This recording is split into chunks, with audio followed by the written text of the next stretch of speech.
Hi everyone, this is Katie from Moonflower Moments. Thank you so much for joining me today. Welcome if it's your first time and welcome back if it's not. I really appreciate y'all's continued support. So with that being said, today I'm going to start my April monthly reflections. And so because this was my first month on YouTube, absolutely amazing. I have a lot of information to share with y'all regarding the decks that I used, and then also to give you my tree journal update because this month I studied the mulberry tree in depth and I learned a lot of really valuable lessons from that experience.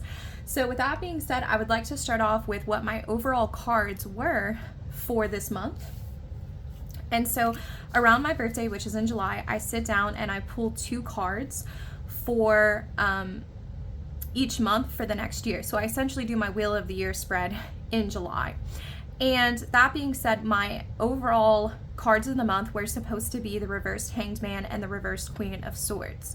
Now, when I pull this in July, I don't do anything other than write down the names of the cards, and then I take a picture of them. And most of the time, I don't even go to think about them until I reach the end of that particular month. And I do that so that way I'm not allowing the cards to influence my actions that month, but I'm really allowing the cards to be used in more of a reflective capacity.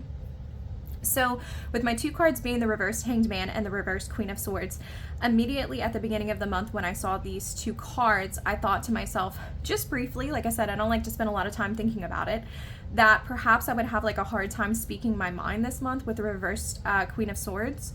And then also I might be like resisting some sort of change.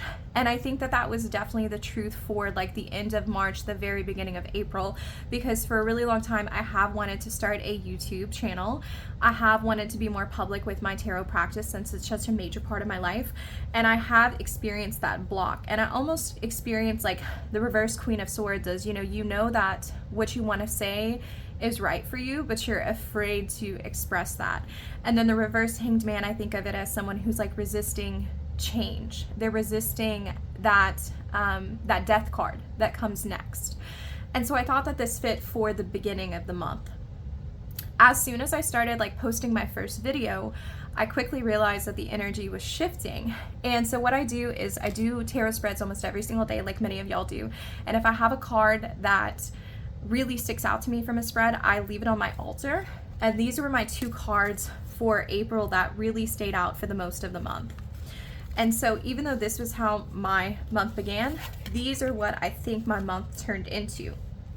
And so as soon as I started posting one like video and getting a lot of like positive feedback, and then also just like feeling good about myself for finally living in alignment with my truth and my desires, I pulled the Ace of Poetry, which is the Ace of Wands from the William Blake Tarot. And I'm going to read the little message that it shared because I found myself continually coming back to it this month.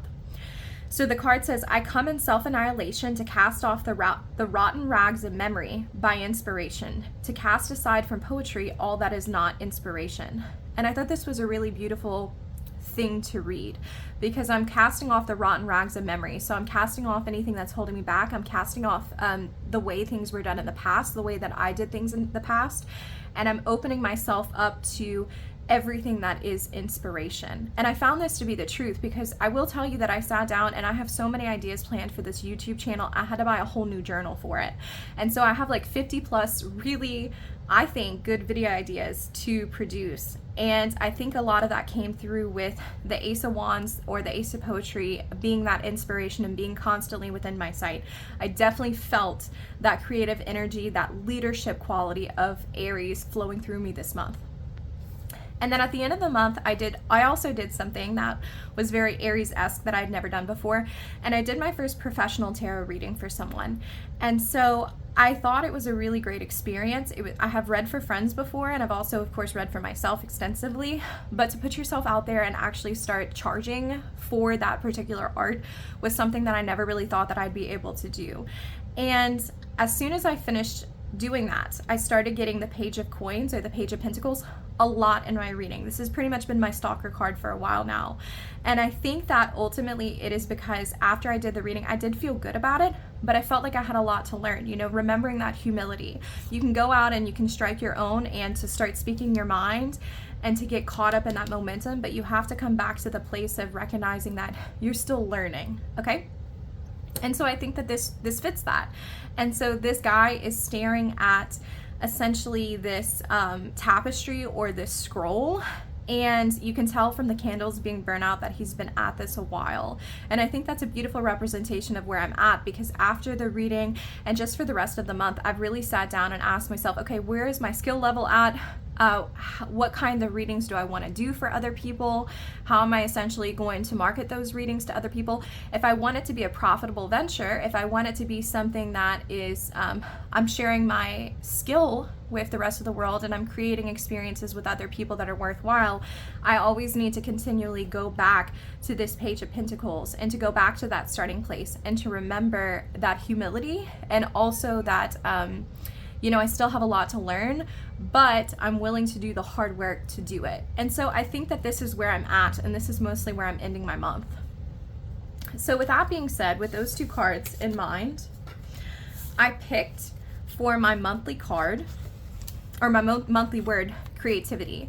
So this is something that I usually do at the beginning of the month, but this month it just slipped my mind to do it. So I thought it was perfect for me to go back and actually come up with a word to describe the month after I've gone through it. And I think I'm going to follow that process from now on out. So my month was creativity. And I also could have put like persistence, because I've been very persistent this month and like holding myself accountable and not getting like caught up in my own head. But I felt like with this fiery energy taking the front suit, creativity was where it needed to be. And so I started this planner actually this month too. Like I said, it was a big month for me, and I based it off of Dawn Michelle's, because I noticed in her planning videos that she oftentimes like decorates this side of her planner, and so I started doing that with the pressed flowers so I can make sure that I'm keeping track of what's in bloom during the season. And so I have on here like essentially I do this every Sunday, and it's like the sort of things that are in bloom, so that way as the years go by I can remember what kind of things were in bloom in my garden, and I can see that gradual progression of the seasons. And so I started doing that and started decorating my planner in that capacity. I'm also using this planner to list like my standout decks, and then also like the new decks that I get. And so right now I'm going to show you which decks were standout for me and why they took essentially the front seat this month. And so I have Aztec Tarot, Herb Crafters, William Blake, CBD, Terra, Zombie, Corana, Botticelli, Cremata Emblemata, and then also Bug. So the first one that took the front seat for me was Aztec. I love this deck. I think it has like the most beautiful finish in the world. So if you're someone who's like really crazy about cardstock, I've been told that this has like similar cardstock to like Terra Volatile, and I don't have that, but it definitely is on my wish list. But it's a beautiful deck to hold in your hands. So I pulled the Aztec Tarot at the beginning of the month on April 1st because I felt like I was very overwhelmed with the energy of Aries with starting my own YouTube channel, and I wanted to take the opportunity to sit down and pick something that was essentially an RWS clone to give me a little bit of breathing room. But I knew that I wanted to have something that had bright reds in it because I wanted it to be an honest reflection of what my yard looked like at that time and what I felt like at that time as all of these things are growing and bursting around me. And so I definitely picked this deck in one of my reading table reset videos to match the Indian blanket or the fire wheel, because the fire wheel is like bright red, like very, very red. And I felt like that encapsulates the energy of this deck. It definitely knows who it is, and it's definitely willing to speak its mind. But like I said, it offers that commonplace. So the reason that this was a standout deck for me is because on April 1st, I sat down to do a reading, and I think I had only did about maybe 3 videos at that point, so I was still very new to YouTube. I still am very new to YouTube. I've only been on here a month, but like that was my first week. And on April Fool's Day, I received the Fool, and I really thought that was just so absolutely gorgeous. This is a card that I rarely get because, you know, as someone who has like a lot of earth in her chart, I am someone who is very stable day to day, and I don't try new adventures. And so the Fool taught me to, at that moment, it reminded me to sit down and remember that everything is a journey, and it's okay to take risk, and it's okay to put myself out there. And while I'm doing it, I do have companions who are willing to help me and willing to keep me grounded. And so I really appreciated this. This particular card sat on my desk for, I'd probably say like 2 weeks after that reading. I mean, to pull April Fools on like April Fool's Day when like you're starting a new creative adventure, like chef's kiss. It was like perfect. So after that, I rolled into Herb Crafters. Now, Herb Crafters usually is not very far at all from my desk. So I keep this in my altar space upstairs along with like my Little Wizard's Tarot, my Harry Potter Tarot, and my Harry Potter books. And I do that because the deck, every time I read with this, I want to read the guidebook for every single entry. And so I find that it's easier just to pull like 1 or 2 cards and let the messages sit with me. But I happened to decide once this month that I was really going to try to put it to the limit and to see if I could do like a larger spread with it. And at the beginning of April, like April 10th is my dad's birthday. And so before I left to go celebrate his birthday, I sat down and I did a reading with this card, and I pulled Iha of Earth, which is Daughter of Earth, or also known as like Page of Earth. See, I told you I received Page of Earth like a lot this month. And I thought that it was really beautiful and really fitting because my father, he has 1.5 acres, and you know, it's always been like his garden, his yard, right?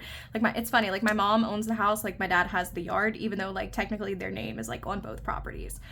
But either way, I was coming over and he had told me that he wanted nothing more than to like plant the garden with me. And so I sat down with him and we essentially planted his entire vegetable garden. And the entire time, all I could think about was that I was his Iha of Earth. Like I was his daughter that was enjoying something that was very beautiful with him, something that he's thankful that he got to pass down to me from his family members. And so when I got the Iha of Earth earlier that morning, and then I came back and did another reading with this deck and I got Iha of Earth a second time, it really made me take pause.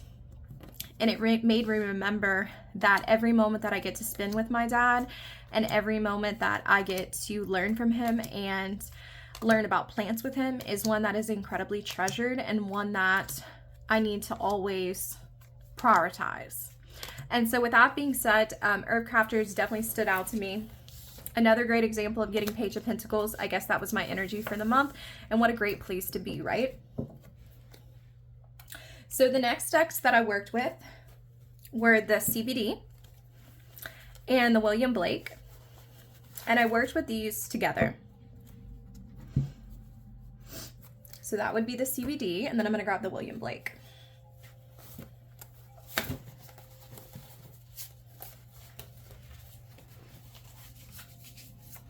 Here we go.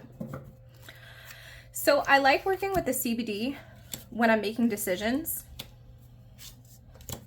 because its imagery is so clear and concise. I feel like it gives me really great advice. And at the beginning of the month, after I was buzzing with all of these ideas of what to show on my channel, of all of these new projects that I wanted to take on, sometimes I needed its clear voice to tell me to sit down and to give me direct advice. So that's primarily how I use the CBD. Now, in terms of the William Blake is meant to be a deck that guides you through your creative processes. And so that's what the creator intended for the deck. So when I sat down and I was deciding, okay, you know, what do I want to do with my channel? What do I want to show? It's funny, I actually pulled this card right here. And so I got, you know, individuality. Every man's wisdom is particular to his own individuality, which is like 2 of Wands. And every time I get this card, I'm reminded to have my own distinct voice.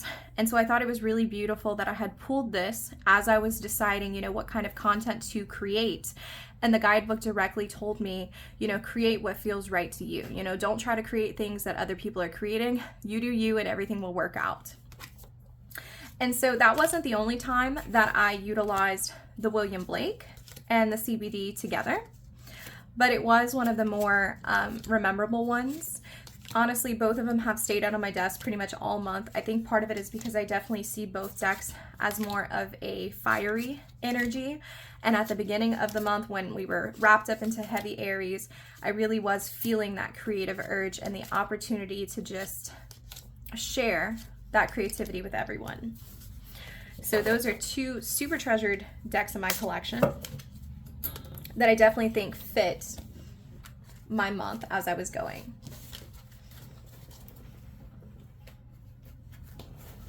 All right, so I have a few more. After that, I used Tara. So I had mentioned before that I did a reading for someone who paid for like the first time, and I thought that was really incredible. Not that they paid for the first time, it was the first time I got paid for a reading.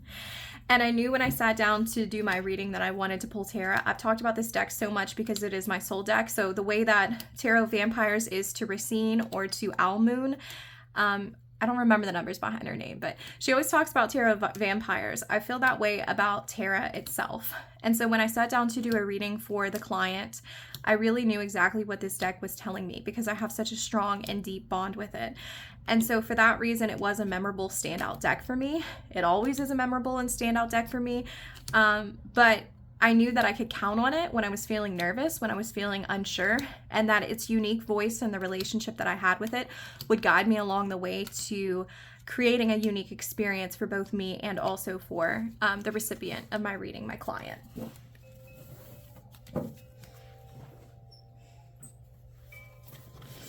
So after Tara, I had a beautiful opportunity to use the Zombie Tarot.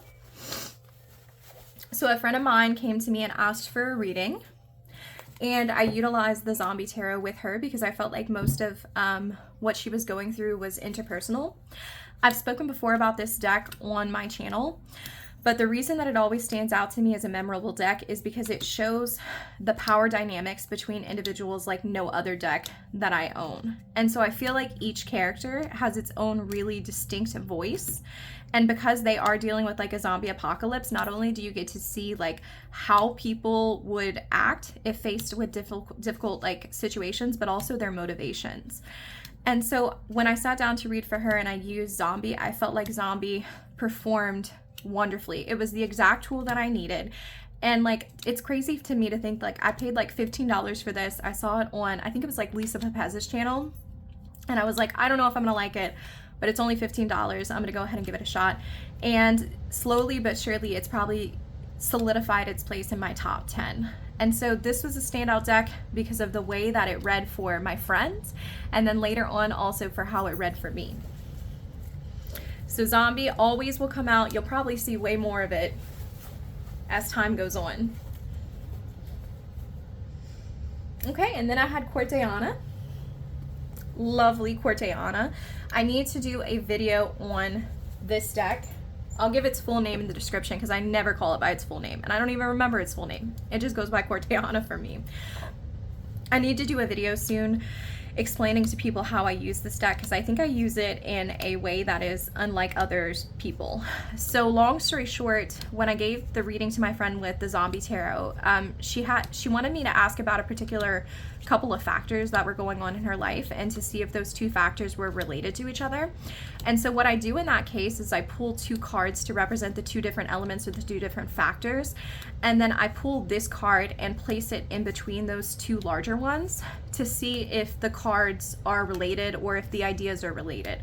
So essentially I use this deck to explore connections between ideas, to explore connections between various like factors and elements.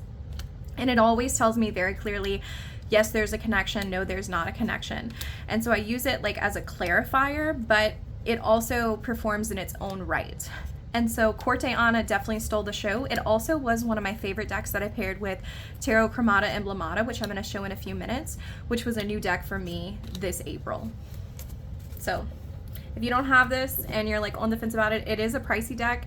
It's the most expensive deck that I own, but my husband purchased it for me for Christmas very sweetly.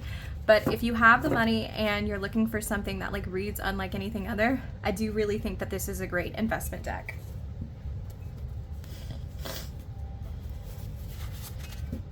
All right, so after Corana, I rolled into the Bug Tarot. So, okay, crazy enough, like I actually didn't read with Bug Tarot at all, but it was still a standout deck for me. I think that one of the reasons people participate on the Tarot Tube is because at a certain point your collections do get so large that you start to ignore some decks that to you are really good ones. And so with that being said, this month I didn't read with Bug, but I did talk about it a lot on my channel. And so I compared this deck to Spiderwort, which I showed in my reading table reset video number 2. I'll go ahead and link that description down below if you'd like to watch it.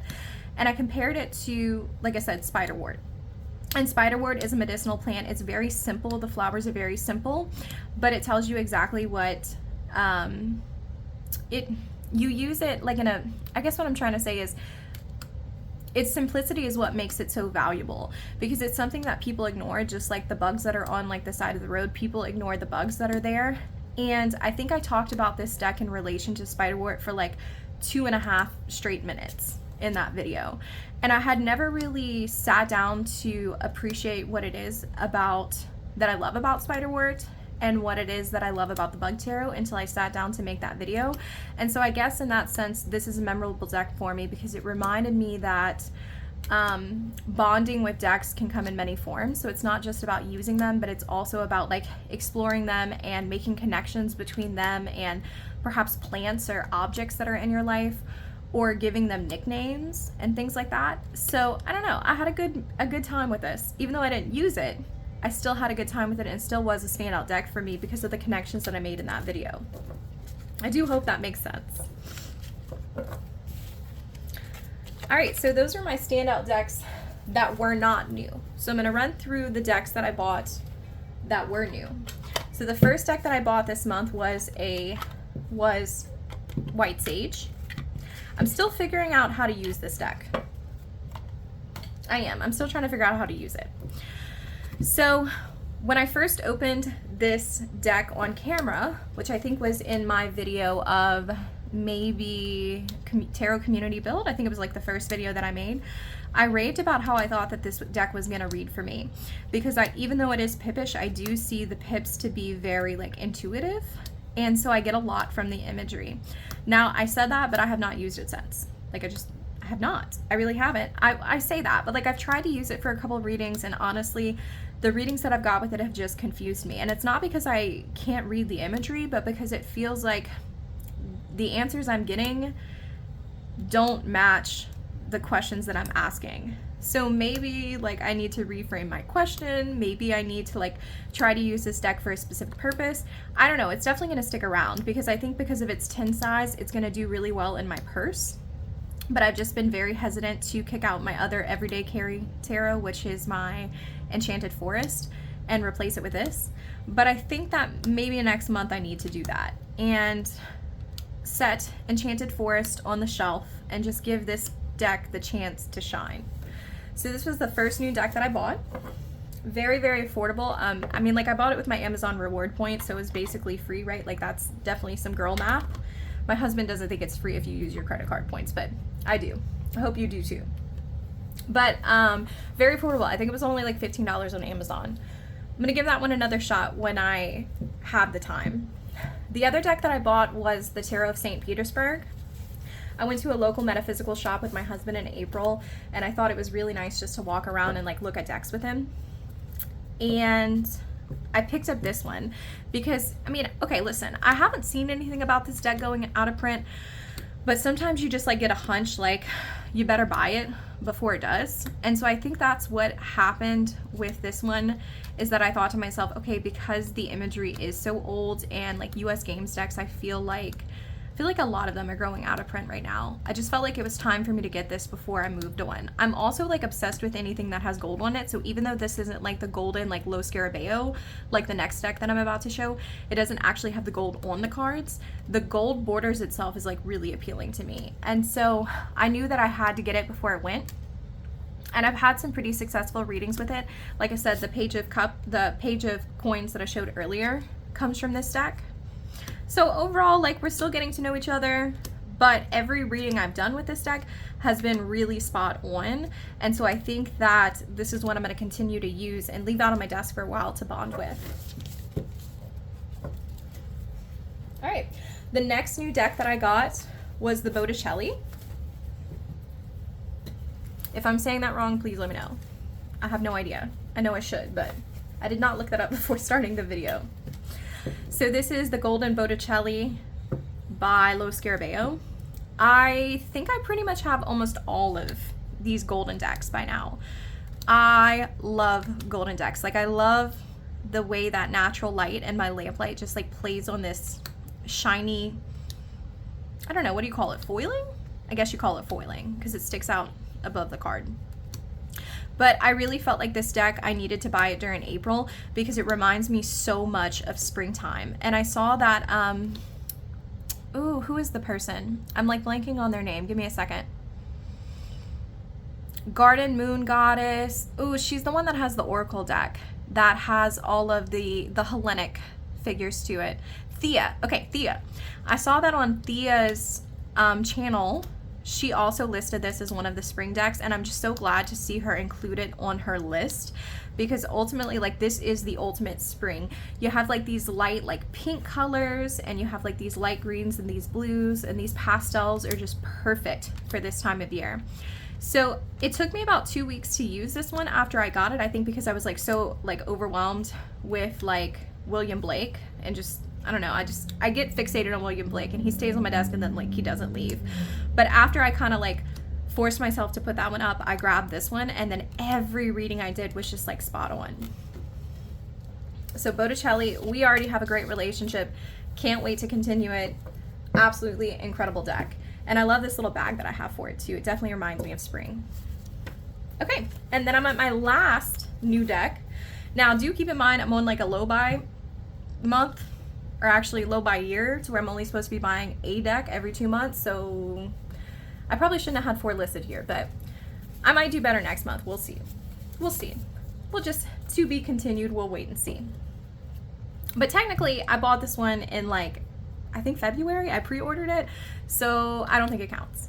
So this is the Tarot Katamada Emblemata.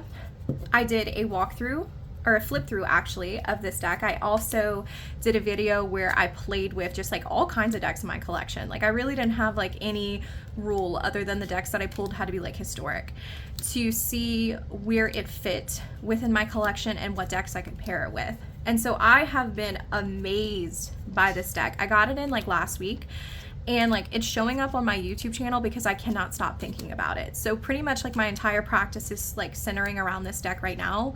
I'm thinking that I can do something with like the keywords or like the key phrases that are written like directly on the deck. Maybe make like some poetry or something, similar to how, ooh, I'm struggling with names. Varen? I think it's Varen. I'm going to put a link up below, how she uses the key phrases from like the Gentle Tarot to write poetry. I think I could do that, like, and maybe do like a weekly reading and write poetry with these phrases. Yeah, I think that could work. So I'm still like playing around with how I'm going to use it, but just know that I've been using it like every day, multiple times a day. Like I can't stay away. Sometimes I like read with the deck and I don't even have a question for it. I just like can't stay away from it. So I'm sure that this will probably pop up as a favorite next month. Very thankful that I bought it. It was a little bit like more expensive because it is an indie deck, but I think I paid like $60 for it. So in terms of indie, it's not anything that's like outrageous, but she still has some decks available through Etsy. So I'll go ahead and link her shop below as well, so that if you would like to purchase this deck, you can go ahead and get in on it. I think that she's currently like shipping out her Kickstarter orders right now, so this one will probably be popping up a lot more for people. Okay, so I think that was like all of the really deck heavy things. So now I'm gonna roll into one of the other parts of my journal, is that I decided that I was gonna write here. Oh, you see it kind of like smudged. I need to buy like new pens. The tree that I covered in depth this month. So this month, the tree that I studied was the red mulberry. And my biggest takeaway from it was to respect the seasons of life. So I'm going to show you my journal and the work that I did in it, and then you can see how I got that key phrase. So in another video, I already went through, oops, my little gnome fell over. Let's set my little gnomey here. Okay. I already went through the trees that I've studied already, such as like the loblolly tree, and then also like the live oak. So I did a tree journal update, especially like essentially explaining how I use trees like in my spiritual practice, and I'll link that below as well. So that was one of the main videos that I did this month that I had a lot of fun with. So I did loblolly, live oak, water oak, And then because this is April, I went ahead and then I started with the mulberry. So the red mulberry is a tree that I grew up with on my dad's property, but I probably didn't realize what it was until a couple of years ago. And so the mulberry tree, I have a couple of pictures. These are what the leaves look like, and I actually have the leaves. These are the real leaves from the mulberry tree at my dad's property. So it's these two. This one's a different tree. This is a gum tree. I'm going to feature that one in a later video. So I picked a few trees, a few leaves from my dad's tree, and I went ahead and I pressed them and I put them in here. And like I said in my previous videos, I went to the correct page for the red mulberry in this book called like the Field Guide to Trees. And that's primarily where I start, is I start to learn about what the trees are and just like their general information. I also switch over to Louisiana Herb Journal. I know that this is very specific to where I live, but I know that you know, other states have this as well. And so I really recommend you using resources that are like local to your area. One, because you're supporting like local people from your community, but also two, I find that books like this give like the most specific information. And so I studied, I read these pages as well. And I read about the mulberry here. And you can see like these are the fruits that the mulberry trees create. So very, very tasty fruits. They almost taste like blackberries in a sense, but I think that they're like sweeter. So I did a little bit of studying in terms of like looking at the general information. I also did an opening reading with the mulberry tree. And normally when I am doing like these opening readings, I go and find a tree and I go sit underneath it, but I didn't happen to have one this time because like it was like on my dad's property, and like, I don't know, I wasn't about to like whip out my cards and like sit underneath my picnic blanket there. So that being said, I just focused my energy onto like these leaves that I grabbed. And I tried to think, you know, okay, we're at the beginning of the month. What does the mulberry tree have to teach me? And I used the Green Witch Tarot with it. Because to me, a lot of the reference books claim that like the mulberry tree is a male tree, that it's like masculine air. I don't feel that way at all about it. Like I definitely feel like it's more of like a water tree. And I think part of the reason for that is because its leaves die back entirely during the winter, just kind of like a water oak does. And then in spring, it experiences like a mass like burst of new leaves. And so when I was standing underneath it, I was appreciating all of its new growth.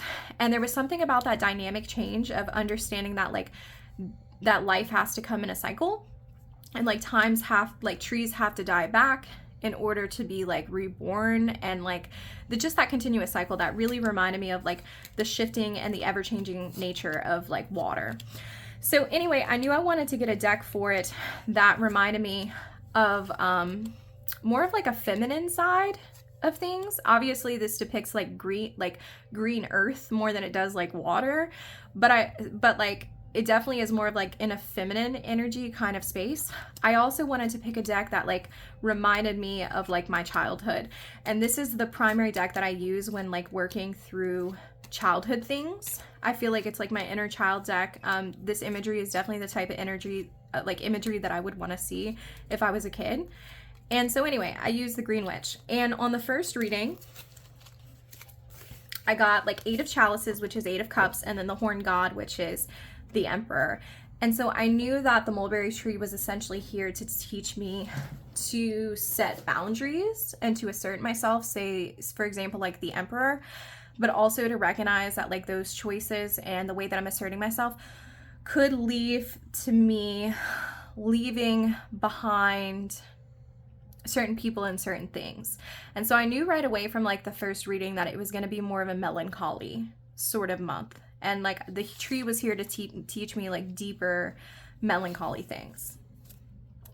And so like I said, after the opening reading, I went through the description, I looked at the range, I looked at the habitat. I pulled these stickers. I got a new sticker book this month titled like the Botanist Sticker Anthology. So I've been using these in my tree journal as I see fit. We had a lot of reference materials about like the healing and other uses, because this tree in particular, the fruit is like hypoglycemic. So if you have diabetes and you're on medication for it, it's like advised that you don't take it. But like if you know your blood sugar is like running like a little bit high, or like you're someone who doesn't have like any like underlying conditions, it can actually be very healthy for you to use it. And as a matter of fact, like one of the complaints that my dad has about this tree is that like when he goes outside to like pick the mulberries, the birds have usually eaten it like way before they turn ripe, because like it's so delicious to them. And so the tree does like pop up everywhere. So anyway, after I learned all of this information, I learned that it's used like locally for like fence posts. It is used like to feed like silkworms, everything like that. I went ahead and did my collage work for the tree. And these are not like red mulberry leaves. These are like French mulberries. They're also known as like beauty berries. So I have like the shrub that I have cultivated on my property that is like really, really small, and I cultivated it, and it's called like beauty berry or like French mulberry, like colloquially, because it feeds the birds. And so I didn't have any more like mulberry leaves from my dad's tree, so I went outside and I grabbed from like my like French mulberries, and I put those in here to like represent that even still. And then I have like coral honeysuckle, I have Peggy Martins. This is a vetch. I don't know what this is because we picked it up when we were hiking and I never was able to identify it, but I like the hearts because like I said, I knew that this tree, just from the first reading, that it would be one that was here to challenge me, especially in relation to moving past who I once was and embracing who I am now. And so I wanted to get something with like hearts in it to represent that warmth that I need to show myself. I also, these are Mexican primroses. They are very quick to die back, but they do blanket like an entire area. And I talked about these in my reading table reset, which once again is already like linked in my description box below. But I knew that I wanted something that like died back, because like mulberry trees die back and things like that. And then here I have some red clover, just like pretty much for like decoration, and I have all of this for decoration too. So with that being said, I sat down and I did my mulberry reading yesterday. So after studying the tree and getting to interact with it and appreciate it as much as possible, I do close out the month with mulberry, like, what do you want me to know? So that way, if I'm working with you in the future, I know to go to you and to interact with you as a guide for these types of questions or these kinds of situations. And mulberry actually was very very direct with me. I got like a lot of swords cards, which I guess fits like I said, because most people consider it to be like an air tree, even though I don't. And so I'm going to try to see if I can find the cards that I got. If I can't find them, that's okay.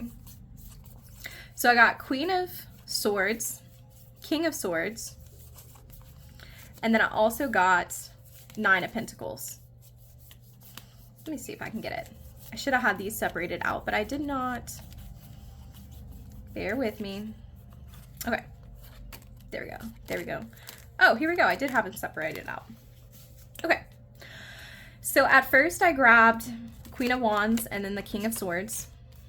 And so when I grabbed these two, I really sat down and I thought about like how I am asserting myself more now and how I'm starting to take on that confidence of the Queen of Wands.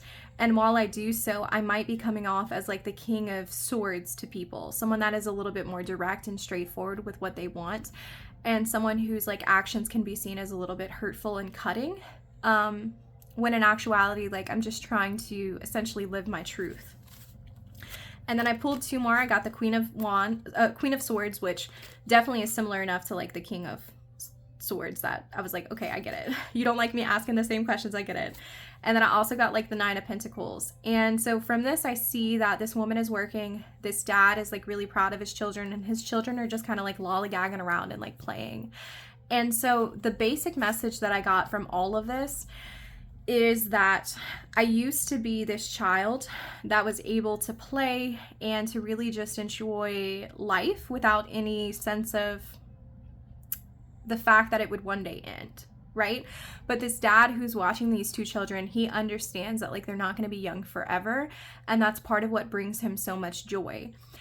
But like you can't stay in that position forever. You do have to come to a point to where you assert yourself and to where you assert your identity.